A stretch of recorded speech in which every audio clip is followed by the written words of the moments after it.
வணக்க நண்பர்களே, இன்னைக்கு நான் ஒரு அருமையான பதிவோடு உங்களை சந்திக்க வந்திருக்கிறேன். உங்க வாழ்க்கையில நீங்க பயன்படுத்தக்கூடிய மிகவும் குறைவாக மதிப்பிடப்பட்ட கருவி எது தெரியுமா? அதுதான் மௌனம். நன்றாக பேசும் திறன் ஒரு வரம் என்று நாம் அனைவரும் அறிவோம். வார்த்தைகளால் உலகையே வெல்ல முடியும் என்பார்கள். ஆனால் அந்த வரத்தை விட சக்தி வாய்ந்த, அதே சமயம் பலராலும் குறைவாக மதிப்பிடப்படும் இன்னொரு ஆற்றல் இருக்கிறது. அதுதான் மௌனம். ஆம், சரியாக பேச தெரிவது எவ்வளவு முக்கியமோ அதைவிட முக்கியம் எப்போது எங்கே பேசாமல் இருக்க வேண்டும் என்று தெரிந்து கொள்வது. மௌனம் என்பது வெறும் பேச்சின்மை அல்ல, அது ஒரு வலிமை, ஒரு ஞானம், ஒரு தந்திரம். அது நம்மை பல பிரச்சினைகளிலிருந்து காக்கும் ஒரு கவசம், தேவையற்ற சச்சரவுகளை தவிர்க்கும் ஒரு சாவி, நம்முடைய உண்மையான மதிப்பை பிறருக்கு உணர்த்தும் ஒரு பிரம்மாண்டமான கருவி. இன்று நம் வாழ்க்கையை வியக்கத்தக்க வகையில் மாற்றியமைக்கக்கூடிய, நாம் கண்டிப்பாக மௌனமாக இருக்க கற்றுக்கொள்ள வேண்டிய 8 முக்கியமான சந்தர்ப்பங்களை பற்றி சிந்திக்கப் போகிறோம். இந்த 8 சூழ்நிலைகளில் நீங்கள் மௌனத்தை கடைபிடிக்க பழகினால் உங்கள் வாழ்க்கையில் அமைதி, தெளிவு மற்றும் வெற்றி அதிகரிப்பதை நீங்களே உணர்வீர்கள். வாங்க பார்க்கலாம். முதலாவது சந்தர்ப்பம், கோபத்தின் உச்சியில் இருக்கும் போது. கோபம் வரும்போது பேசாதே, எல்லா கோபமும் போய்விடும் போது பேசாமல் இருந்து விடாதே என்ற பொன்மொழி எவ்வளவு ஆழமான உண்மையை உள்ளடக்கியது. கோபம் என்பது ஒரு கொந்தளிப்பான உணர்வு. அது நம்மை ஆட்கொள்ளும் போது நமது பகுத்தறிவு மங்கி போகிறது, நிதானம் தொலைந்து போகிறது. அந்த நேரத்தில் நாம் வெளிப்படுத்தும் வார்த்தைகள் பெரும்பாலும் கட்டுப்பாடற்றதாகவும் உணர்ச்சி வசப்பட்டதாகவும் இருக்கும். கோபம் தலைக்கேறி இருக்கும் தருணத்தில் நாம் பேசும் ஒவ்வொரு வார்த்தையும் ஒரு கூர்மையான அம்பை போன்றது. அந்த அம்புகள் நம்முடைய உறவுகளை குறிவைத்து பாயலாம், நம்முடைய அன்புக்குரியவர்களின் மனதை ஆழமாக காயப்படுத்தலாம், மேலும் நீண்ட காலத்துக்கு பிறகும் ஆறாத வடுக்களை ஏற்படுத்தலாம். பேசிய பிறகு அந்த வார்த்தைகளை திரும்ப பெற முடியாது. விளைவுகளை சந்தித்த பிறகு அப்போது நான் அப்படி சொல்லி இருக்க கூடாது என்று நாம் எவ்வளவோ வருந்தினாலும் நடந்ததை மாற்ற முடியாது. கோபம் ஒரு தற்காலிக புயலை போன்றது. ஒரு பயங்கரமான சூறாவளி வீட்டை தாக்கும் போது நாம் கதவுகளையும் ஜன்னல்களையும் மூடி பாதுகாப்பாக உள்ளே இருப்பது போல, கோபம் நம்மை ஆட்கொள்ளும் போது நாம் சிறிது நேரம் மௌனமாக இருப்பது மிகவும் நல்லது. அந்த கொந்தளிப்பான உணர்ச்சி அலை நம்மை தாண்டி செல்ல நாம் அனுமதிக்க வேண்டும். சில நிமிடங்கள் அல்லது சில மணி நேரங்கள் நாம் அமைதியாக இருந்தால் கோபத்தின் உக்கிரம் தானாகவே தணியத் தொடங்கும். இந்த மௌனம் நமக்கும் நம்மை சுற்றி இருப்பவர்களுக்கும் மிக பெரிய நன்மையை தரும். நாம் கோபத்தில் இருக்கும் போது பேசாமல் இருந்தால் நாம் தவறான வார்த்தைகளை உதிர்ப்பதை தவிர்க்கலாம், மேலும் சூழ்நிலையை மேலும் மோசமாக்குவதை தடுக்கலாம். அதே நேரத்தில் நம்மை சுற்றி இருப்பவர்களுக்கு நம்முடைய கோபத்தின் தாக்கத்திலிருந்து தப்பிக்கவும் அமைதியாக இருக்கவும் நேரம் கிடைக்கும். கோபம் தணிந்த பிறகு நாம் நிதானமாகவும் தெளிவாகவும் பேச முடியும். அப்போது நாம் என்ன சொல்ல விரும்புகிறோமோ அதை அமைதியான முறையில் எடுத்துரைக்க முடியும். உணர்ச்சி வசப்படாமல் பிரச்சினையில் மூல காரணத்தை ஆராய்ந்து ஒரு சுமூகமான தீர்வை எட்டுவதற்கான வாய்ப்புகள் அதிகரிக்கும். கோபம் தணிந்த பிறகு பேசாமல் இருப்பது என்பது பிரச்சினையை தீர்க்காமல் விடுவதற்கு சமம். எனவே சரியான நேரத்தில் சரியான வார்த்தைகளை தேர்ந்தெடுத்து பேசுவது மிகவும் முக்கியம்.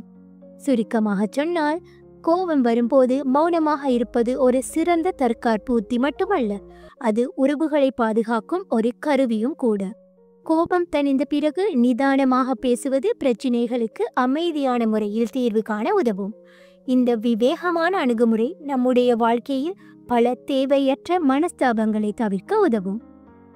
இரண்டாவது சந்தர்ப்பம், ஒன்றை பற்றி முழு விவரம் தெரியாத போது அமைதியாக இருங்கள். பாதி அறிந்த ஞானம் ஆபத்தானது என்ற பழமொழி ஒரு கூர்மையான எச்சரிக்கை மணி போன்றது. இது தகவல்களின் முழுமையின்மையால் ஏற்படும் விளைவுகளை நமக்கு உணர்த்துகிறது. ஒரு விஷயத்தை பற்றி அரைகுறையாக கேட்பது, மேலோட்டமாக பார்ப்பது அல்லது முழு விவரங்களையும் சரிபார்க்காமல் பேசுவது ஒரு கண்ணிவெடியில் கால் வைப்பதற்கு ஒப்பானது. அது தவறான புரிதல்கள், ஆதாரமற்ற வதந்திகள் மற்றும் தேவையற்ற குழப்பங்களுக்கு வழிவகுக்கும்.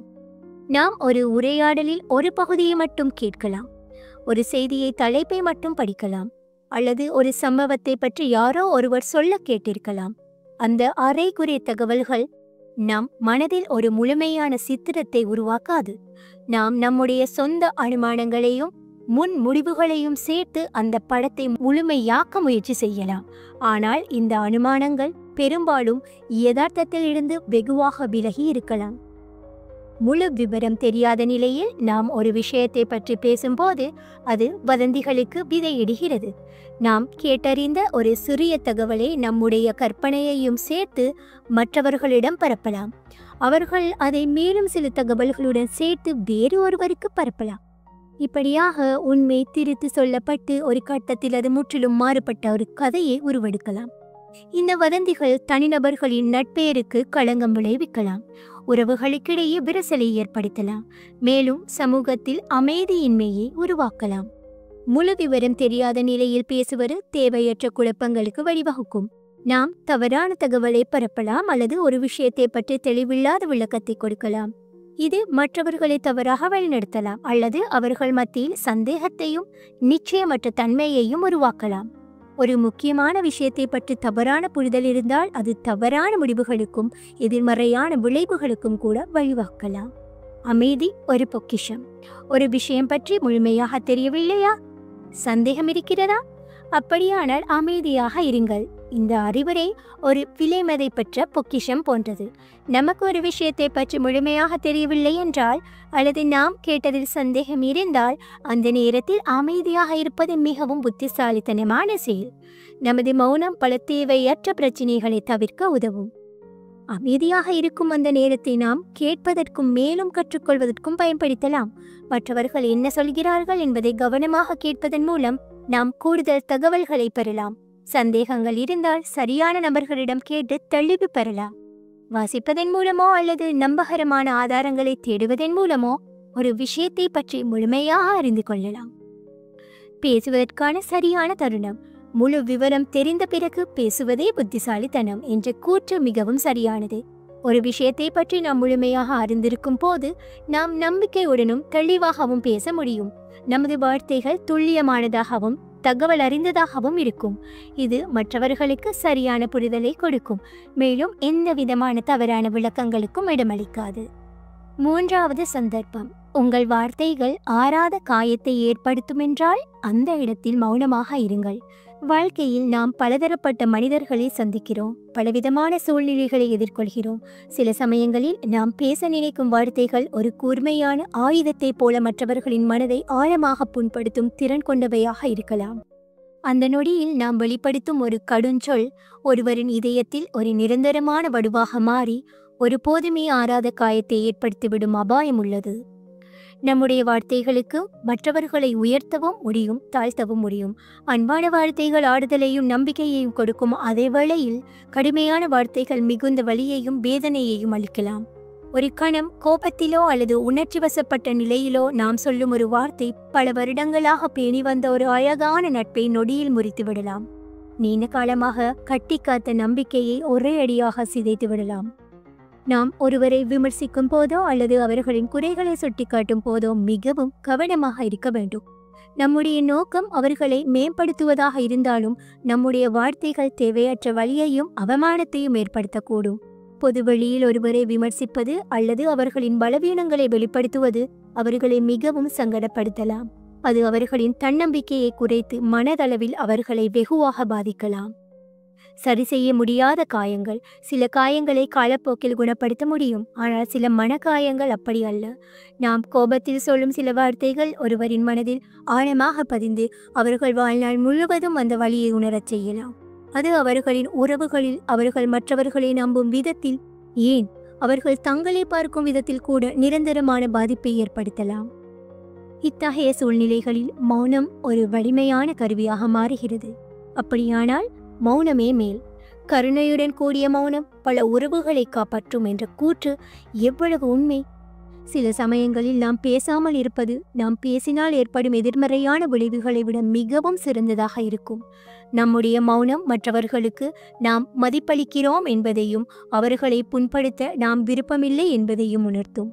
கருணையுடன் கூடிய மௌனம் என்பது வெறுமனே வாயை மூடிக்கொண்டிருப்பது அல்ல. அது மற்றவர்களின் உணர்வுகளை புரிந்து கொண்டு அவர்களுக்கு தீங்கு விளைவிக்கக்கூடிய எந்த வார்த்தையையும் உச்சரிக்காமல் இருப்பது. அது ஒரு வகையான அன்பு மற்றும் மரியாதையை வெளிப்படுத்தும் செயல். நாம் பேசாமல் இருக்கும்போது நம்முடைய எண்ணங்களை ஆராய்ந்து நாம் சொல்ல நினைத்த வார்த்தைகள் சரியானவையா என்று யோசிக்க நமக்கு நேரம் கிடைக்கிறது. உறவுகளை பாதுகாக்கும் மௌனம் இது. 4வது சந்தர்ப்பம், மற்றவர்கள் பேசுவதை ஆழமாக கேட்கும் போது மௌனமாக இருங்கள். உண்மையான உரையாடல் என்பது இரு நபர்கள் மாறி மாறி தங்கள் கருத்துக்களை பரிமாறிக்கொள்வது மட்டுமல்ல. அதன் ஆழமான அர்த்தம் என்னவென்றால் ஒருவர் மற்றவர் சொல்வதை முழு கவனத்துடன் அக்கறையுடனும் கேட்பது.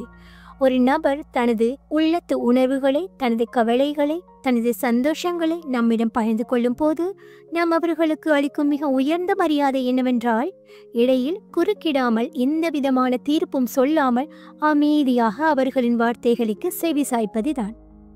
ஆழமாக கேட்பது என்று வெறுமனே ஒருவர் பேசுவதை நாம் காதால் கேட்பது மட்டுமல்ல, அது அவர்களின் உடல் மொழி, அவர்களின் தொனி, அவர்களின் முகபாவனைகள் ஆகியவற்றையும் கவனிப்பது. அவர்கள் சொல்லும் வார்த்தைகளுக்கு பின்னால் இருக்கும் உணர்வுகளை புரிந்து கொள்ள முயற்சிப்பது. அவர்கள் ஏன் அப்படி சொல்கிறார்கள், அவர்களின் மனதில் என்ன ஓடுகிறது என்பதை அனுமானிப்பது. ஒருவர் பேசிக்கொண்டிருக்கும் போது நாம் இடையில் குறுக்கிடுவது அவர்கள் சொல்லுவதற்கு நாம் முக்கியத்துவம் கொடுக்கவில்லை என்பதையும், நம்முடைய கருத்து தான் முக்கியம் என்பதையும் உணர்த்தும். அது அவர்களை சங்கடப்படுத்தலாம். அவர்கள் தங்கள் மனதில் உள்ளதை முழுமையாக பகிர்ந்து கொள்ள தயங்கலாம். குறுக்கிடாமல் அமைதியாக கேட்பது உங்கள் எண்ணங்களுக்கும் உணர்வுகளுக்கும் நான் மதிப்பு கொடுக்கிறேன், நீங்கள் சொல்வதை நான் முழுமையாக புரிந்து கொள்ள விரும்புகிறேன் என்று சொல்லாமல் சொல்கிறது. தீர்ப்பு சொல்லாமல் கேட்பது, ஒருவர் தனது கஷ்டங்களையோ அல்லது தவறுகளையோ நம்மிடம் பகிர்ந்து கொள்ளும் போது நாம் உடனடியாக அவர்களை தீர்ப்பிடத் தொடங்கினால் அவர்கள் மீண்டும் நம்மிடம் மனம் திறக்க தயங்குவார்கள். தீர்ப்பு சொல்லாமல் அமைதியாக கேட்பது, நான் உங்களை அப்படியே ஏற்றுக்கொள்கிறேன், உங்கள் உணர்வுகளை நான் மதிக்கிறேன் என்ற நம்பிக்கையே அவர்களுக்கு அளிக்கிறது. இது ஒரு பாதுகாப்பான மற்றும் ஆதரவான சூழலை உருவாக்குகிறது.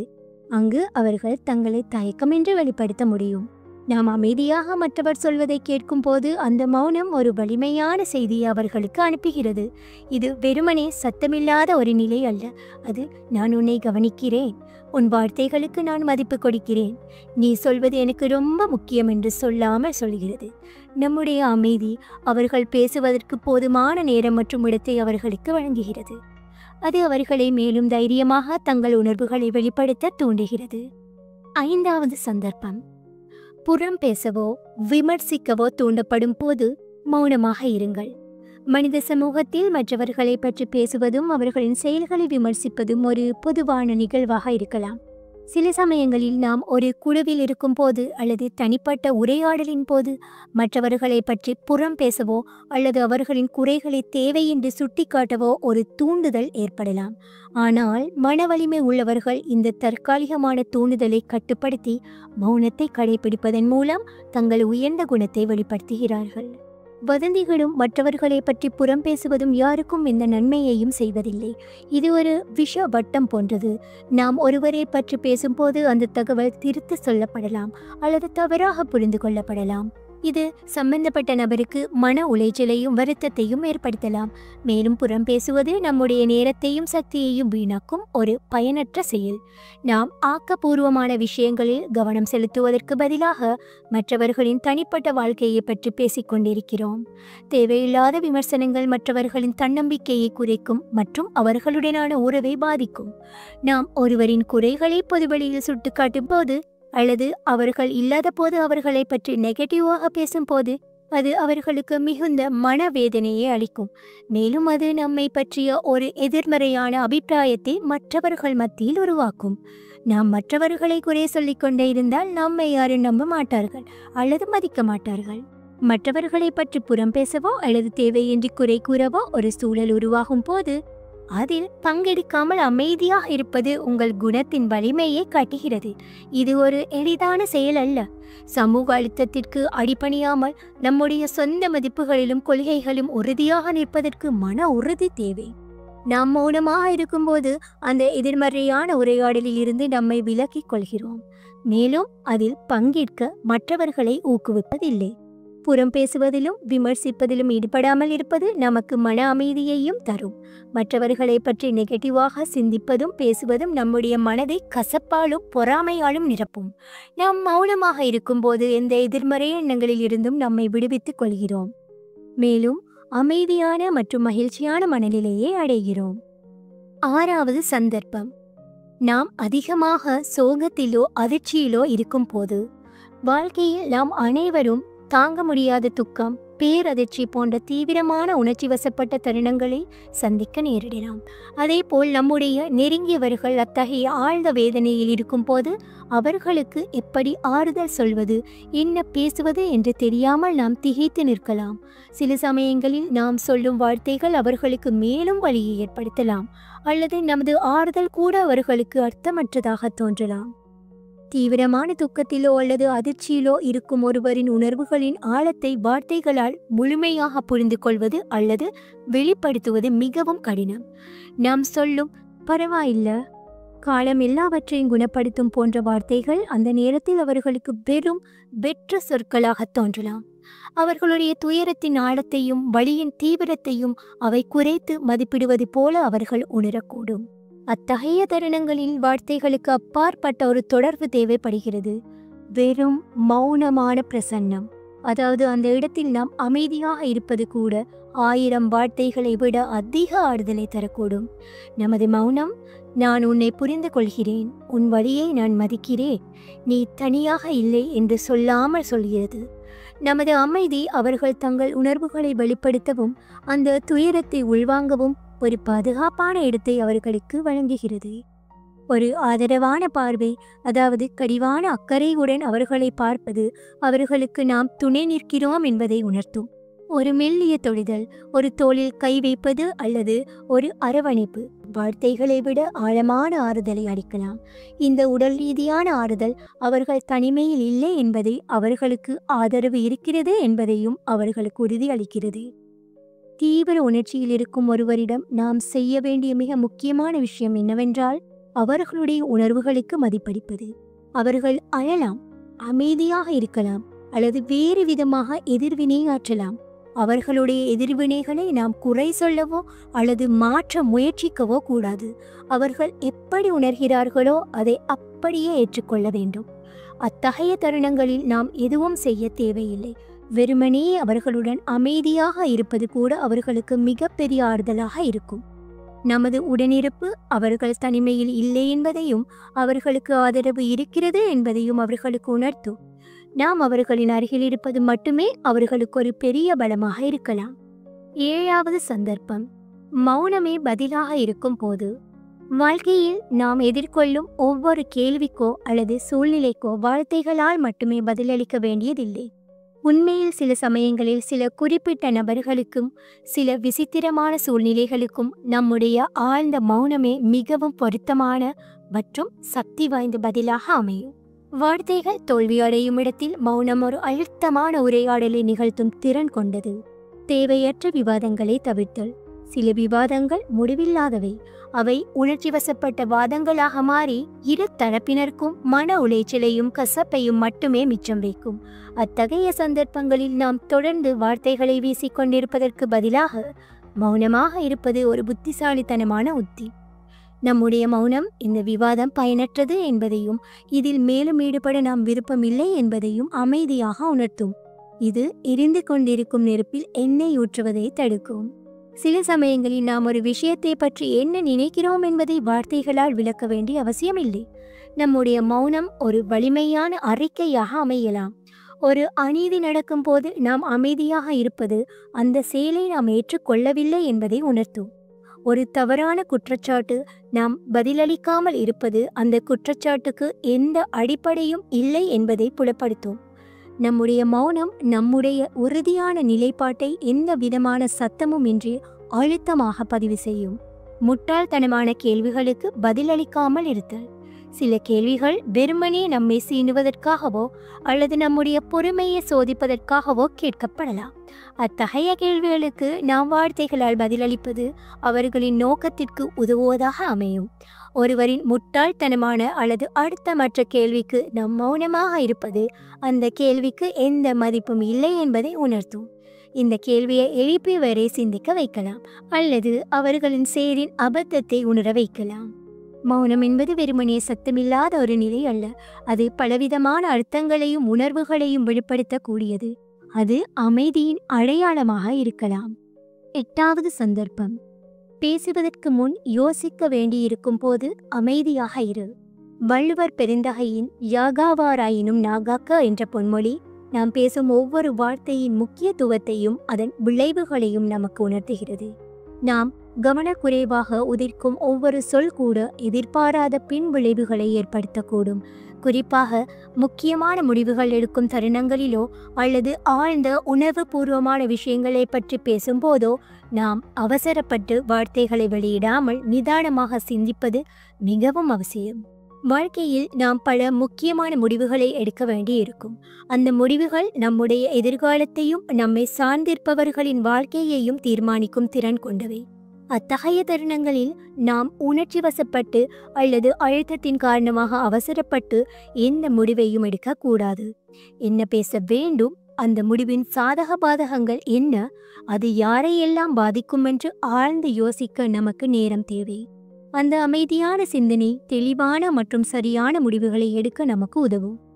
நாம் அவசரப்பட்டு ஒரு வார்த்தையை சொல்லிவிட்டால் பின்னர் அதை மாற்றவோ அல்லது திரும்ப பெறவோ முடியாது. உணர்வு பூர்வமான விஷயங்களை பற்றி பேசும் போதும் நாம் மிகுந்த எச்சரிக்கையுடன் இருக்க வேண்டும். நம்முடைய வார்த்தைகள் மற்றவர்களின் மனதை ஆழமாக புண்படுத்தலாம் அல்லது தவறாக புரிந்து கொள்ளப்படலாம். நாம் கோபத்திலோ வருத்தத்திலோ அல்லது உற்சாகத்திலோ இருக்கும் போது நமது வார்த்தைகள் கட்டுப்பாட்டை மீறி வெளிப்படலாம்.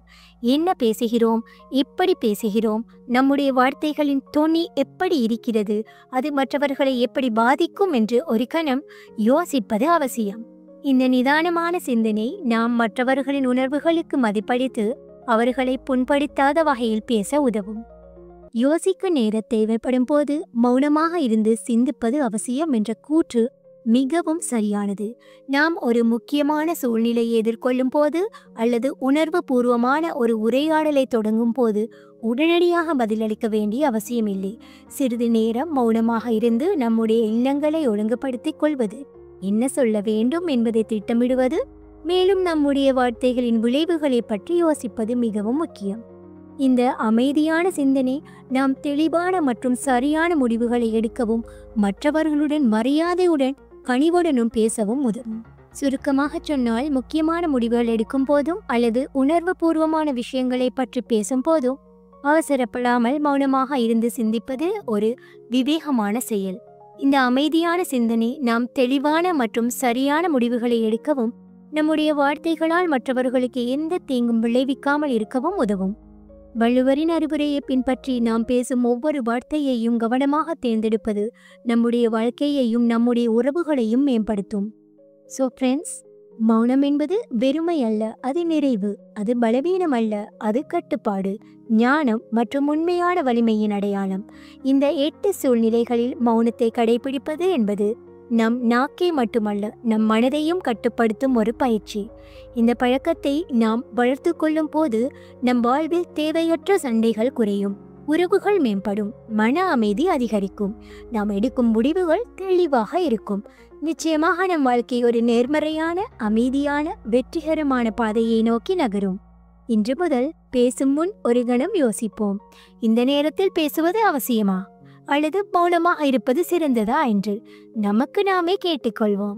சில நேரங்களில் சிறந்த பதில் மிக சக்தி வாய்ந்த செயல் மௌனமாக இருப்பதே என்பதை நினைவில் கொள்வோம். அந்த மௌனத்தின் சக்தியை உணர்ந்து உங்கள் வாழ்க்கையை மேன்மையாக்குங்கள். ஸோ ஃப்ரெண்ட்ஸ், இந்த பதிவு உங்களுக்கு பயனுள்ளதாக இருந்திருக்கும் என்று நம்புகிறேன். இந்த வீடியோ பிடிச்சிருந்தா லைக் பண்ணுங்க, கமெண்ட் பண்ணுங்க அண்ட் மறக்காம சப்ஸ்கிரைப் பண்ணுங்க. தேங்க்ஸ் ஃபார் வாட்சிங்.